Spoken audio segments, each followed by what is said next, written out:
어느 평범한 여름날 밤, 대학생 민수는 늦은 과제 제출을 위해 학교에 남아 도서관에서 밤을 새우기로 했다. 도서관은 여름 방학 중이라 거의 비어 있었고, 민수는 그런 조용한 환경이 오히려 좋았다. 그는 자신의 노트북을 꺼내들고 도서관의 한 구석에 자리를 잡았다. 시간은 금방 흘렀고 시계는 자정을 넘어서고 있었다.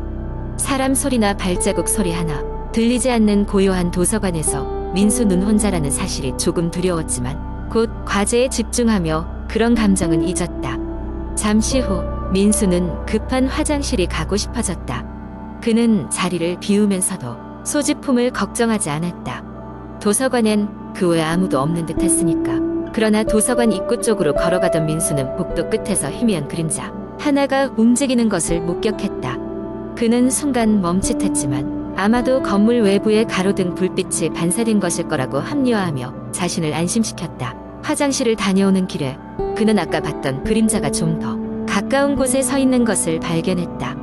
찌릿한 긴장감이 등줄기를 타고 올라갔지만 간섭받고 싶지 않았던 민수는 무시하기로 했다.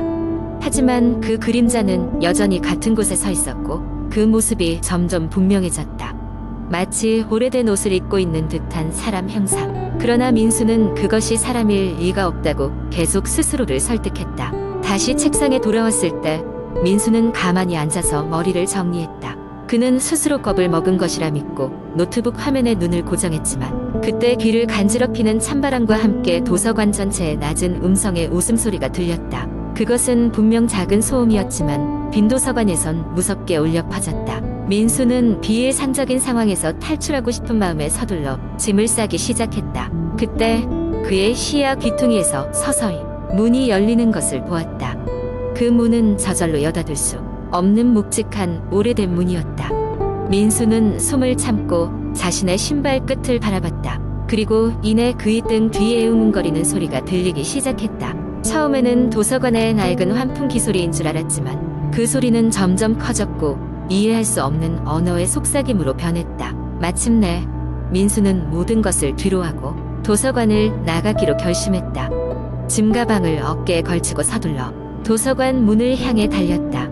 하지만 문에 도달하기 직전 그는 문 앞에 어떤 형체가 서 있는 것을 마주하게 되었다. 그것은 아까 봤던 그림자와 같은 모양새였고 민수는 이제 그 얼굴이 분명히 보였다.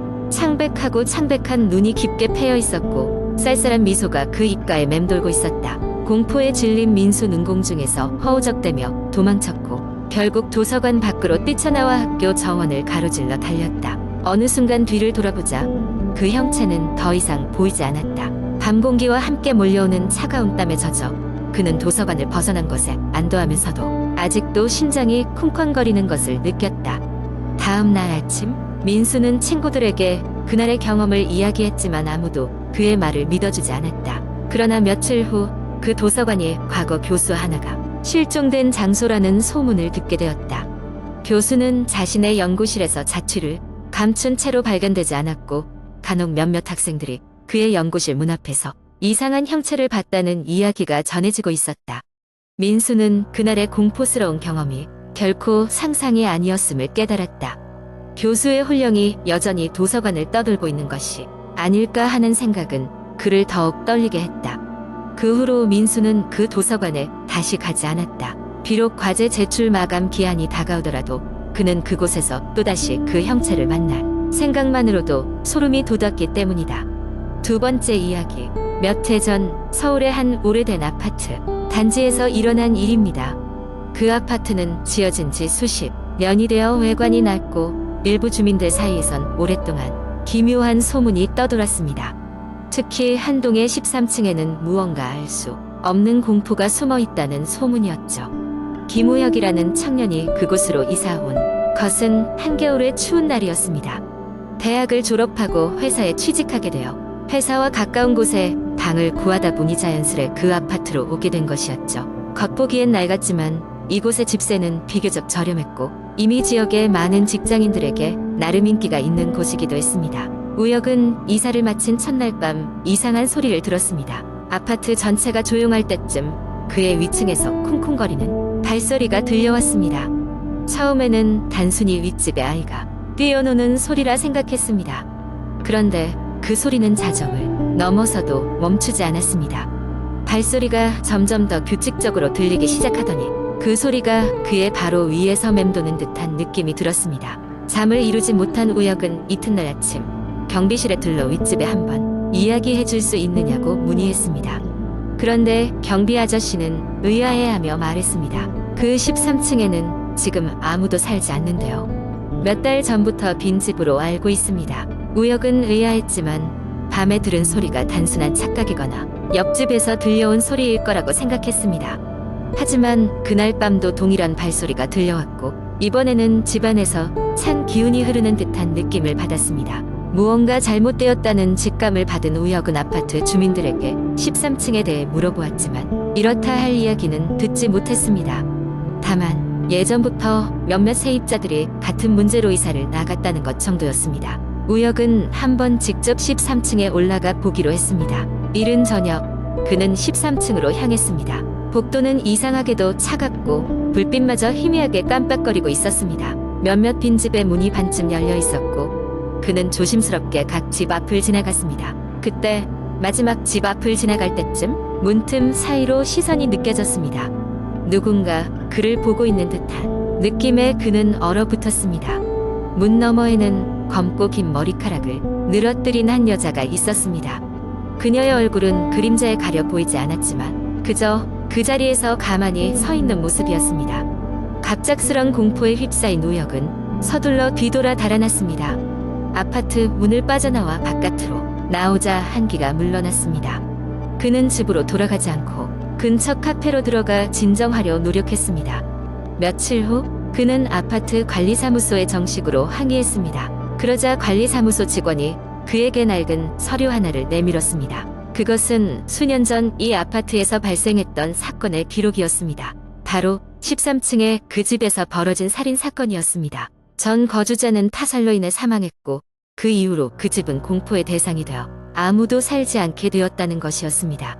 놀란 우혁은 이사를 결심했습니다. 그는 남은 기간 동안 친구 집에서 머물기로 했습니다. 이삿짐을 뺄 날이 되어 비어있는 집으로 돌아갔을 때 마지막으로 그 발소리가 들렸습니다. 그리고 이번에는 그의 집 문 밖에서 문지르는 소리와 함께 가지마 라는 속삭임이 들렸습니다. 우혁은 뛰쳐나와 다시는 그 아파트로 돌아가지 않았습니다. 몇 년이 지난 뒤 그 아파트는 재개발로 인해 철거되었고 이제는 그곳에 새로운 건물이 들어섰습니다. 하지만 지금도 간혹 그 주변을 지나가던 사람들은 그날 밤 13층에 창문에서 무언가를 보았다고 이야기합니다. 그들이 본 것이 무엇인지는 아무도 확실히 알지 못합니다. 세 번째 이야기. 어느 조용한 시골 마을에는 오래된 집 하나가 있었어요. 그 집은 주민들 사이에서 벽시계 저택이라고 불리곤 했지요. 왜냐하면 그 집의 중심에는 거대한 고풍스러운 벽시계가 있었기 때문입니다. 그 시계는 마을의 전설과도 같은 존재였어요. 아무리 시간이 흘러도 흔들림 없이 정확한 시간을 알려주는 시계였지요. 그러나 그 시계는 매일 밤 12시만 되면 이상하게도 멈춰버리곤 했습니다. 마을 사람들은 이 시계를 신비롭게 여겼지만 한편으로는 무언가 불길한 느낌을 받기도 했습니다. 몇몇 사람들은 이 시계 때문에 그 집에서 밤을 보내면 기묘한 꿈을 꾼다고 말했습니다. 마을에서는 그 집과 시계에 관한 다양한 소문들이 떠돌았지만 아무도 그것이 진실인지 확인할 엄두를 내지 못했습니다. 그런데 호기심 많은 대학생인 민수가 방학을 맞아 이 마을에 놀러오게 되었어요. 민수는 그저 친구네 집에서 편하게 지내며 시골의 여유로운 시간을 보내고 싶었을 뿐인데 이 벽시계 저택의 이야기를 듣고는 호기심이 발동하고 말았습니다. 결국 민수는 친구와 함께 그 집을 직접 찾아가 보기로 결심했습니다. 집은 주인 없이 방치된 상태였지만 불가사의하게도 벽시계는 여전히 멀쩡히 작동하고 있었습니다. 민수와 친구는 시계를 유심히 관찰하다가 밤이 깊어질수록 오싹한 기운이 감도는 것을 느낄 수 있었습니다. 자정이 가까워질수록 두 사람의 심장은 점점 빨리 뛰기 시작했죠. 그리고 마침내 12시가 되자 시계의 초침이 갑자기 멈춰버렸습니다. 그 순간 집안 곳곳에서 뭔가 속삭이는 소리가 들려왔습니다. 두려움에 휩싸인 민수와 친구는 달아나려고 했지만 이상하게도 몸이 움직이질 않았습니다. 순간 벽시계의 유리 뒤에서 뭔가 희미하게 나타나기 시작했습니다.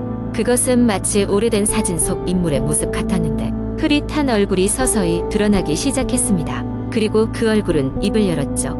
놀랍게도 민수의 이름을 부르는 것이었습니다. 민수야. 두려움에 질린 민수는 어떻게든 그 자리에서 벗어나려고 애를 썼습니다. 그러다 정신없이 몸을 움직이다가 잠에 빠져버렸죠. 다음 날 아침 민수는 마을 주민들에 의해 발견되었습니다. 이상한 꿈을 꾼 것인지 아니면 정말 그 속삭임과 얼굴을 본 것인지는 알 수 없었습니다. 그러나 주민들 중 그 누구도 집안에 들어가고 싶어 하지 않았습니다. 그저 민수와 친구를 보며 손사래를 치며 벽식의 저택은 웬만하면 가까이 하지 말라며 충고할 뿐이었죠. 민수는 그 경험 이후로는 절대 그곳 근처에는 다가가고 싶지 않았습니다. 하지만 그는 가끔씩 꿈속에서 다시 그 속삭임과 흐릿한 얼굴을 마주하게 되었죠.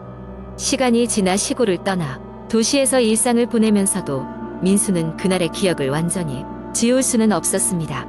민수가 그 집을 다녀간 이후로도 벽식의 저택은 여전히 마을에 서 있었고 사람들의 관심 속에 서전설로만 남겨지게 되었습니다. 누구도 다가가기 두려워했지만 동시에 그 집의 벽식의 소리는 계속해서 사람들을 홀리는 듯 했습니다. 마치 시간이 멈춘 집 속에 갇힌 또 다른 이야기들을 속삭이는 것처럼요. 그저 시간이 조금 더 흐른 후에야 진정한 비밀을 드러낼 준비를 하는 것처럼 그렇게요. 그 이후로도 그 집에서는 기묘한 일들이 있다는 소문이 종종 돌았으나 용감한 누군가가 그 벽시계를 다시 한번 확인하러 간다는 소식은 들리지 않았습니다. 그 집은 그렇게 점차 시간을 속삭이고 또 다른 호기심 많은 누군가를 기다리고 있었습니다.